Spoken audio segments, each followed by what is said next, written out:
Vu du palais de Westminster, le Parti travailliste ne franchit pas le Rubicon, mais bien la Tamise, avec cette idée qui fait la une, organiser un second référendum sur le Brexit. Car l'incertitude règne autour de l'accord de divorce avec l'UE, rejeté par les députés britanniques en janvier. Alors les citoyens peuvent-ils sauver la couronne ? Il faut voter pour l'Europe fédérale. Je suis pour l'Europe fédérale. 200 millions de Russes, 300 millions d'Américains, 500 millions d'Européens. Ne pensons pas à nous, pensons à nos enfants. Votons pour la liste qui sera le plus pour l'Europe fédérale. C'est clair, non ?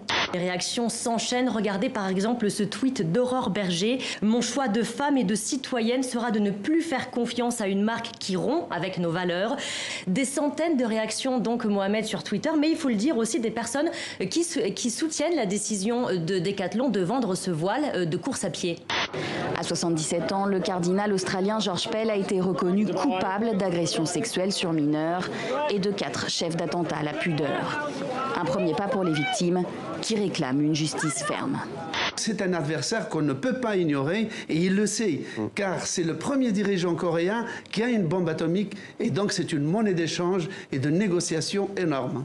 Le président nord-coréen a débarqué il y a quelques heures au Vietnam, à bord de son désormais célèbre train blindé vert olive. Un accueil triomphal, tapis rouge, digne des plus grands chefs d'État, chez un de ses plus fidèles alliés historiques. Claudette Colvin est née en 1939. Elle a grandi dans la ségrégation. C'est la première à plaider non coupable et à poursuivre la ville. Et parce qu'elle fait ce geste-là, elle va en fait poser aux citoyens américains, quelle que soit leur couleur, une question fondamentale qui est plus la question de la couleur, mais qui est la question de la citoyenneté et des droits.